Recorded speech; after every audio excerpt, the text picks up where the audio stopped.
welcome along to another edition of Circle Time, the Early Years podcast. I'm Glenn Denning.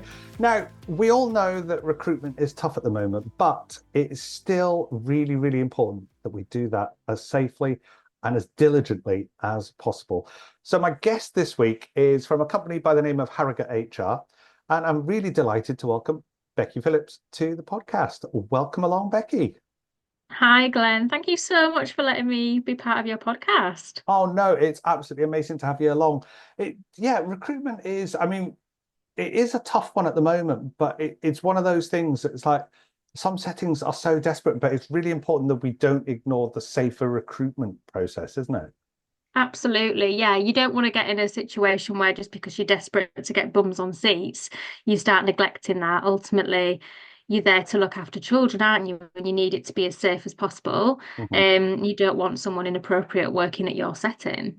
Absolutely. So for those that aren't aware, we should all be aware of what it is, but for those that aren't aware of what the safer recruitment process is, are you able to kind of give us a sort of a pocket-sized guide to it, I suppose?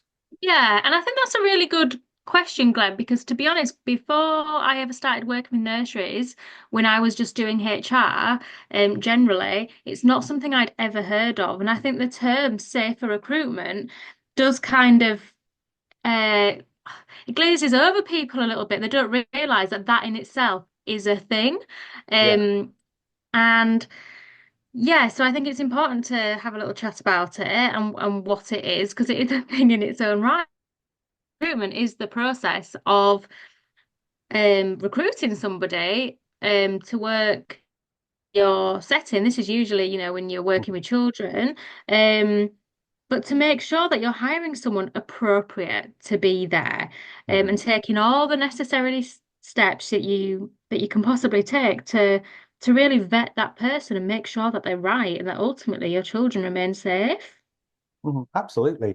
I mean, that's the whole thing. They're kind of straightforward steps and they're common sense steps, I suppose. Mm. But you're right there. I mean, the bit you said that you want somebody safe and appropriate working in your setting as well.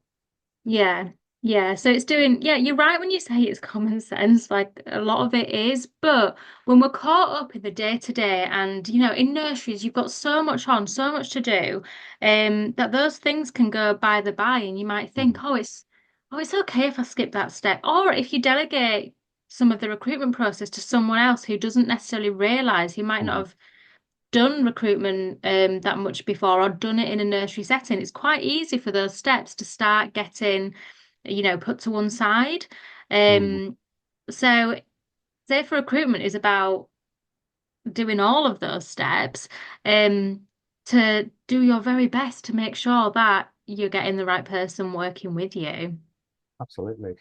So what are like so I'm looking at sort of the kind of the beginning steps. Obviously, you put the advert out and you've got your applications coming in. That's when the safer recruitment really takes, precedence then. What would you need to do? Well, do you know what? I'd say it starts, safe recruitment starts before then. Okay. I'd say it starts even before you're advertising a job, with your policy at Hmm. first. Every setting needs to have a safe recruitment policy and a procedure where time has been spent to really think ahead about what safer recruitment looks like in that setting, and for you to have gone through the process of actually writing it down and outlining it. Something that seems simple, and sometimes I think it's easy to think, oh, it's just an admin task for the sake of it. But you know what? You could say that about your sometimes, couldn't you? But until you Hmm. actually put pen to paper, things aren't always that obvious. So a process of actually writing your policy and your procedure down to get it all in one place and to really have thought about that process, what does the process look like from start to finish? Be recruitment, during the recruitment process, hiring, even post, offer, Hmm. actually written it all down. And that it's really important to get your policy right from the offset. Um, Not just for you to get your mind straight with how it all works, but also for communication throughout the company, especially Mhm. if you're a multi-site, to make sure you're all singing from the same hymn sheet.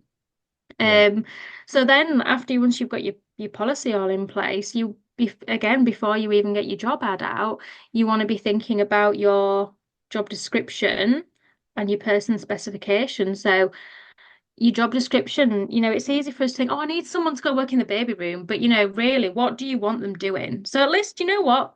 You've already discovered you need someone to cover the baby room. Brilliant. But full time or part time? At what Mhm. level? Are you needing, a practitioner, or do you need a room leader? And actually starting to think about all these things and what does the job look like? What are their responsibilities?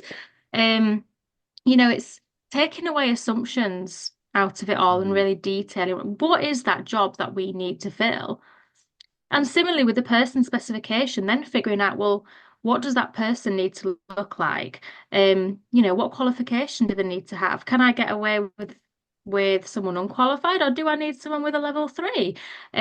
Figuring all that out before you start recruiting is important. So you don't decide later. It's really easy to decide, if you don't do your planning, someone wonderful who's, got a great personality to just sweep you off your feet and think they're amazing. And actually, you might think later down the line when you've hired them, why have I hired them? As much as they can make me chuckle, um, they're not qualified. Why have I hired that person? They don't have what I Yeah. need.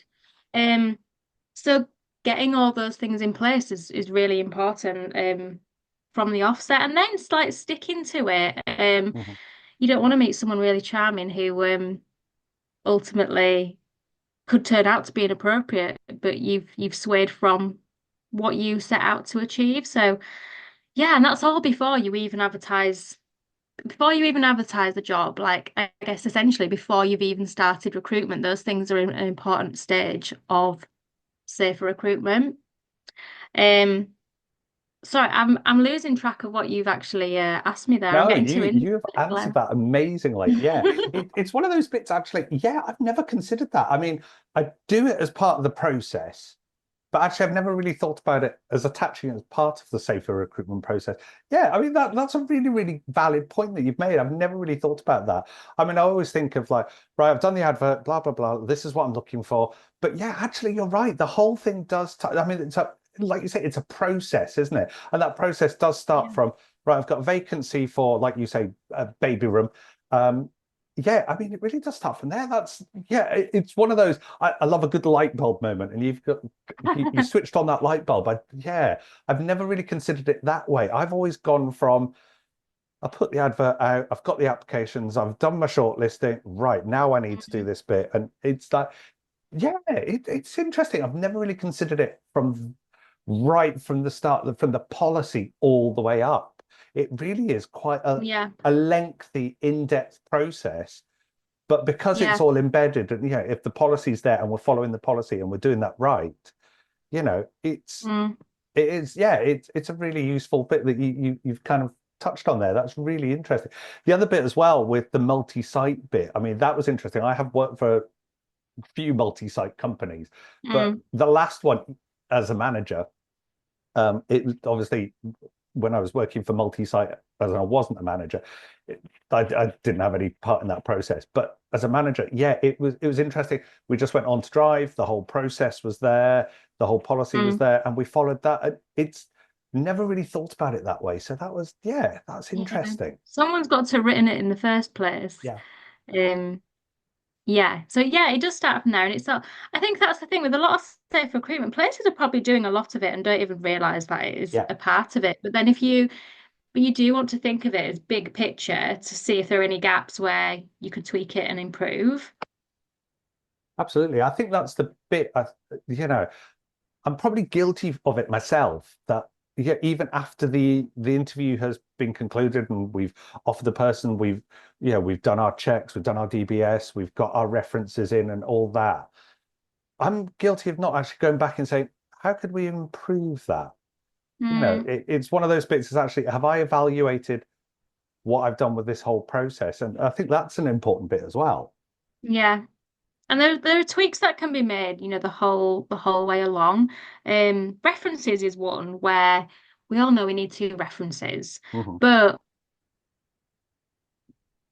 but thinking about that, how much attention are, are settings paying to, have we checked that those references are from the last employers? Have we gone back and checked their application form to see, was that the last employer or was that the, second Mm, to last employer? Where's it come from? And if it's not come from the last one, why not? Why not? Did something happen so you yeah. can't ask for um, and in those situations, I think particularly when, when tasks are delegated and someone thinks, great, I've got a reference. Actually, are we thinking about, is that from who we wanted it to be? And who's it come from? Is that email address come from, something at hotmail.com that doesn't seem totally genuine? Or has it Mhm. come from the actual employer? And has it come from someone at an appropriate level? Are they a manager who can be given a reference? And all these little things can, it seems obvious. It seems obvious when I say it. But Mhm. when you're caught up doing it all, and you know what, you want bums on seats because we're struggling. We are. Um, Yeah. and you're desperate to get someone in, you just want those references in, and great, one's arrived, and it's a nice one, brilliant. That's all I need. You can start on Monday. Um, are we forgetting to check those things that Mhm. seem obvious, but when we're caught up, and we've got a million other things to do as well. Um, but it's all those little tiny things are what make up Safer Recruitment to do a really, really good job at it. Mhm. It is. I think there is that bit of it's when the references come in, it's almost like the last loose ends, isn't it? You've got to tie them up, you've got to match them and make sure they are from who they say they are. I, I mean, some places, and I don't know whether I'm right or wrong, some places I've worked in when I've had to have references, um, they've sent you a standard form that you have to fill in and complete. Mm. Is that good practice, do you think? Or, is that making a lot of work that doesn't necessarily need to happen? What's the best way of, you're putting out a reference for or asking for a reference for somebody. What's the best way of doing it? Well, I'd say if you're the nursery trying to seek a reference for somebody that you're wanting to employ rather than you giving one, um, I would recommend any nursery to have a standardized form that you ask. Mhm. So do you know what? You've got those questions down there. You've already pre-thought about it, about what exactly you want to ask. So it's not in a rush situation, and we forget to ask the obvious, are they suitable to work with children or something, because you're just quickly doing it. I'm sure no one would forget that one, but you know, we want to make sure that we're always asking routinely the same questions, not just because we want to make sure that we're doing our recruitment safely, but also from more thinking with our HR hats on now, we want to make sure that we're not discriminating. So if you ask one set of questions for one candidate, but you ask another set of questions for another, there is a possibility you can fall into a trap of, well, why did you ask that about me when you didn't ask it about them? So I'd Mm. recommend any nursery always have a standardized form so you can't be accused of that. Yeah, no, I'd agree. I think as well, like most settings I've worked in have a standard set of questions as well, because I'm kind of going back a bit further now Mm. from the references to the interview, and we have the standard set of questions. And I've been in those interviews where you're literally bouncing between two people, they're reading their set of questions. But one thing I've done is I've done a sort of stay and play session, or a play Mm. date, as I quite often call it, is we get the candidate in. I always say to them, like, the interview could take anything up to 2 hours. So just to give them that expectation as well. But I like to bring them in. I obviously have them watched by members of the team and they're never to be left alone. And the team are all aware of this. But it's really, really useful because I don't stand there and I watch them. I let them go. The team are watching them for me, and then I get feedback from the team afterwards because I think it gives you that all-round picture as well, doesn't it? Absolutely. And I think it's really great that you actually leave as well so that they don't feel that you're watching, I think is Mhm. an important part of recruitment. They might feel when you've left, now I'm just with the team, or I can breathe a sigh of relief and be myself, is when Mhm. you get to see what they're really like. And, it's interesting what conversations can come out sometimes. Mhm. Um, which might, they think, oh, it's not part of the process now, but actually it's all really important. Yeah. And you're getting the truest picture of them. I mean, taking it outside of early years, a lot of big companies, the receptionist is very much involved in the recruitment process and will do purposeful things to try and test the candidate and see what they're all about. So, yeah, no, I think it's really important that you leave. Sorry, I'm smiling now because I just saw this mischievous grin on your face when you were talking about how the reset. That's interesting as well because I think as well, particularly I mean, the same sort of thing you could say happens in nursery as well, particularly if you're there with the older children, like with our preschool age ones and the ones that are almost ready for school, because they will tell you things. Oh, such and such went and played this game with me, and you'll get that balanced view because I think it's important as well that if we're getting the opinion of everyone, we're getting the opinion of the team, but get the opinion of the children as well. Yeah. Yeah, definitely. Yeah, It is, I'd yeah, agree it's a with good. you. That's if their children don't gel with them, then you don't want the Mhm. children spending all day with them, do you?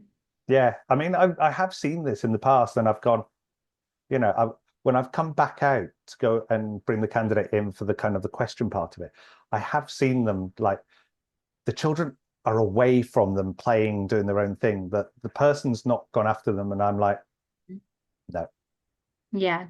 I still give them the chance because the questions are, I think you only get 50% of the person.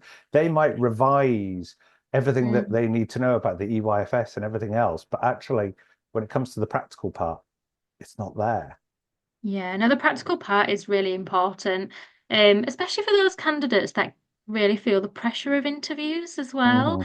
Hmm. And they might be a wonderful candidate, but they've got so worked up about the interview that they might not Yeah. answer as good as we know what they're capable. So the practical is a really great step for both parties and also for them, to see to experience your setting and for them to see if it's for them Hmm. because I think often we can get caught up in thinking that this is a one-way thing, but it's really not.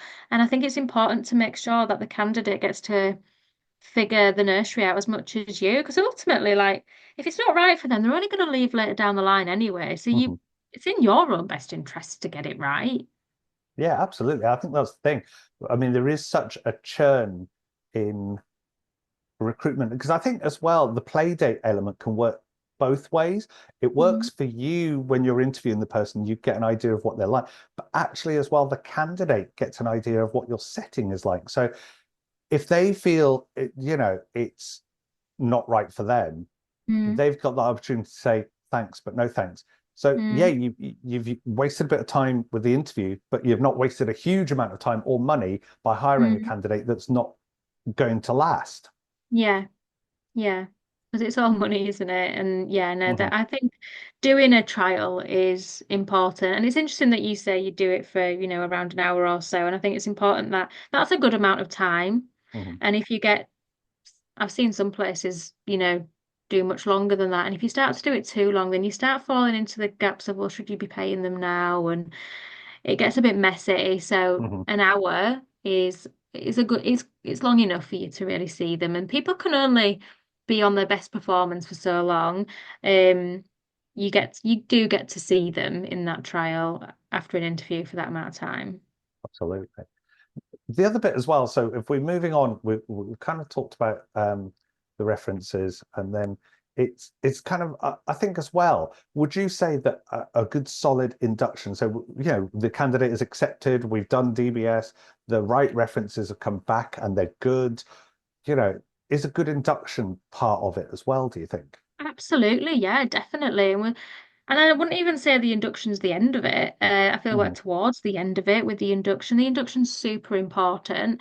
For two reasons. One, making sure you're having all the appropriate training being given, all your safeguarding and Hmm. everything else that you need to do. But also, more thinking HR wise, it's your first impression as well. And you don't want to go through all the effort of recruitment because it's so time consuming and costly to Hmm. then give a bad in first impression and then decide that they don't actually want to stay. This isn't right for them. Your induction's really important. Um and for them to feel settled and feel like they know everything that they need to know before they walk into the room. They know where to access everything and they know who to speak to, and they know what comes next. The induction's really important, Mhm. yeah. And I think as especially for well. getting your safeguarding training in there. Yeah, absolutely. I think that's the key bit as well, because I mean, we're talking about that, and obviously in September, the kind of safeguarding bit is changing slightly, in terms of like the safeguarding training. It's going to be every 2 years, and all that's got to be in place, and it's got to be right for everyone. Obviously, we can start now to get that in place, but again, it is making sure that at the heart of everything we do, we're protecting the children in our setting. Yeah, that has to come first, doesn't it? Mhm. Um, so yeah, having your induction is really, really important. Um, and yeah, like I said, it doesn't finish there. Then from then on, checking in with your new hires as well, doing your Mhm. supervisions, but doing them, actually doing them. So many nurseries are so busy and they don't happen as often as what they should. And I feel for new starters, they're the most important. Mhm. You don't know those people as well. They don't know you as well. They don't know your systems. Like you really need to be checking in with those new hires. Absolutely. Um, Yeah. and when for new starters, when you join a company for the first time, it's those new individuals are the ones that are going to see things and be the best people to point things out to you. Um, and what I mean by that is when you've had someone working for you for a really long time, things get embedded and things get accepted. That might not necessarily be the best way of doing Mhm. things or the right way of doing things. And to a new starter, they're going to walk in and see those things straight away. And by having those catch-ups and meetings with them early on and really encouraging them to speak up and like telling them you're the person who's going to see things more than anybody else and making sure they can feel that they can voice stuff straight away is Mhm. really, really important. Or after time they think, oh, actually, oh, this is just the norm, this is just what happens, this, oh, nobody really cares about X, Y, and Z here. And but actually, catch it at the beginning. You've got to have those check-ins and make sure that they're comfortable. You don't want them to move on. I mean, people do move on really quick. It's so easy now to just Mhm. get another job. So it's not just about getting them in, it's taking care of them when they are in, especially in the early days. It's interesting you were talking there as well, like about, if they're spotting, like they're kind of in a good place to spot practice that's maybe not as high quality as it should be. And Mm, it's kind of making that kind of, I'm going to use the term whistleblowing, because okay, mm, some settings still don't feel comfortable about it. But I think it's important to say the door's open, you can talk to me. If there's something mm, not right, I want to know about it. And that's mm. kind of a really key element to talk about with them as well, like during their induction. And even in the interviews, just say, we are open to whistleblowing, that if you feel that there's practice that's not right, tell us. Yeah. And then remember that more at the beginning. It's easier to tell people when they're new. Obviously, you want to keep telling them and making sure that message is constant. Hmm. But it's going to go in more for new people. Yeah, I think so as well. So what kind of, I mean, HR is quite a big subject as Mm, well. And it's one of these things, it's funny talking about it at work today. It's like, I trained in childcare. I don't really know an awful lot about it. But you kind of have to learn these things. And if you know you kind of your policies, I think that's the main bit, isn't it? Like you were saying earlier, starting with your policies to make sure everything's right about your people management. mm. Yeah, policies are super important. And especially for making sure that everyone's on the same page. And it's not just about having your policies and procedures, it's following them, Hmm. obviously, as well. Um, and I mean, I think the best nurseries are the ones that really value their policies and live and breathe them Hmm. and make sure that they're updating them. It's not just a case of having them box ticked. They should be seen as really important documents Hmm. referred to all the time, and updated regularly, as well. But yeah, as bigger as the nurseries get, they're really important for communication as well. You don't want different sites doing different things. Hmm. It causes confusion and also it interferes with your brand, if everyone are having different experiences. Yeah, absolutely. I mean, I've worked for one of the kind of the big nurseries I've worked for. And Mm. yeah, there was policy. The policies were uniform across the sites, but yet they were followed slightly differently. And that led to, for me, it wasn't a good experience for me. And I ended up leaving Mm. after a month, Mm. which I think was the shortest time I've ever held a Wow. job in my entire career. I mean, the longest I've held a job is 13 years. Um, Mm. but it's interesting. Yeah, I mean, it's like you say, it's living and breathing those policies to make sure at the heart of everything, you're getting it right for the children, you're getting it right for the families, and you're getting it right for the team that work there. Yeah. They're not just paperwork for the sake of it. No. It sets the tone for everything and for your culture. Um, and they are written for a reason, but I think it can get lost Mhm, with people thinking it's just a bit of red tape and why do we need this? But I think a good management system would be making sure that all the staff understood their purposes and why they're there and had staff active in um, keeping them updated, mhm, being a part of it. And they're really not a tick box exercise. They should be evolving all the time. mhm, absolutely. I know in one setting, and I felt like this was good practice. I don't know if it was, but I would pick two policies every month and print them out, make sure they were up to date, and then I'd get the staff to read them and sign to say they'd read them. But I think I was maybe missing that follow-up bit that actually, I've got a quiz. Here's a question. Can you tell me what was in that policy?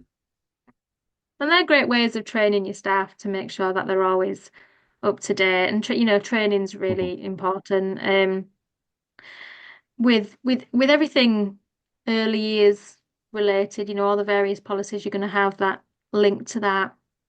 But HR wise as well, I think it's important for managers to also be trained on the HR side of things that mm, can get lost because you guys you're there to look after children ultimately, and it's you know that's your purpose. But employment law's still there, and it's still a thing, and the children come first. But I think it's really important that certainly anyone in a position of management um has at least a basic knowledge of yeah. HR and understands where pitfalls can easily occur. For example, like we were talking about job ads earlier, it's really, really easy to accidentally discriminate in a job ad. And you've not even Mhm, hired somebody yet, but you can have a tribunal case coming for you. Indirect discrimination is really easy. And off childcare, as you know, Glenn, it's mainly women, isn't it? It's mhm. 98% women working in early years. Yeah. And so naturally, when someone's writing a job ad, they can automatically think I'm looking for a woman, not even purposefully, but then write the job ad in a way that makes it seem like you only want to employ a woman. And then all of a sudden, there's a problem there because you're discriminating. So I think it's really important to, um, yeah, certainly make sure managers have a basic training in HR I to never really understand thought these about that. I pitfalls. think because I mean, I've worked in early years for over 27 years. And yeah, like you say, I'm like part of the 2% of Mm, the male workforce. And I think when I've done job adverts, it's I think I've just skewed them to a person. This is the type of person I want, but I yeah. never engender them. I always say this is the type of person I want because I think that's the safest way, really, isn't it? Well, Because yeah, that's how it you want to should hire the be. person, not a gender. Yeah. Oh, absolutely. Um, but it's easy to fall into discrimination by mistake, or this isn't necessarily discrimination, but it's not necessarily inclusive. For example, what you call your job ad, are you pitching your job as an early years educator or a nursery nurse? Because nursery nurse is naturally a gendered Hmm. term, isn't it? Which might be off-putting to a male practitioner, and that in itself, it's not discriminatory, but are you using the most inclusive language that you could in your job ad? Yeah, A no, lot of places still advertise as a nursery nurse, and is that real? I mean, do you know what? You are educators as well. I see that as a bit of an outdated term, but it's very automatically gendered. Like obviously men can be nurses, of course they are, but the natural thing is when you think of a nurse, you think of a lady. It's how we've been, Yeah. it's how imagery has been all as I our think you're upbringing. right. It's when you say nursery nurse, I mean, I have to say my very first job title was nursery nurse. But Mm, for me, I don't like being called a nursery nurse, not because of mm, gender, but because I didn't do the NNEB. And I always feel like, those that are qualified with the NNEB, which like has long since disappeared since I think mm, before 2014, um, they deserve to be called nursery nurses because they did the 2-year course for it. mm. Whereas I'm happy being an early years practitioner. I'm really happy being that. But you're Yeah. right, it's making sure that language is gender positive, I suppose, isn't it? Hmm. For Yeah. both, for all genders. Yeah. Yeah, absolutely. But you see things not so much in early years, to be fair, but it's easy. Sometimes you see on Facebook, you might be scrolling and you see a random little business put a job ad out. It might be a news agent saying, "Well, we want a newspaper delivery boy to come and help us, with Mhm. our newspapers." Someone at school would be perfect for. So yeah, someone around 16, brilliant. And that kind of job ad is so discriminatory, Yeah. for age and gender. And I'm sure that kind of job ad hasn't been written on purpose to discriminate. It won't have been. It's just what someone automatically imagines being in that job, and someone who doesn't understand HR and employment law when they've written it. Hmm. And I guess that's what I'm trying to say about your job ads with nurseries. Don't automatically fall into that trap because we're imagining another young lady, as that's typically who's working in a lot of nurseries. Um, make sure that's not how you write it. Yeah, absolutely. Well, Becky, unfortunately, time has caught up with us, but this has been absolutely fascinating. There is so much to talk about, not just in terms of safer recruitment, but definitely HR as well. So might get you back again at some point, which would be amazing. Yeah, But would no, love thank you. to. Oh, it's been absolutely amazing. It's been interesting as well. I mean, like I said, for me, the light bulb moment, my takeaway from our conversation today has been actually it starts from the policy. Never ever thought about it that way. But yeah, you're absolutely right. And Hmm. yeah, that's definitely my takeaway. No, I'm glad. I'm glad that there's something to take away, Glenn. Absolutely. Well, Becky Phillips, thank you so much for being part of Circle Time. Thank you so much, Glenn.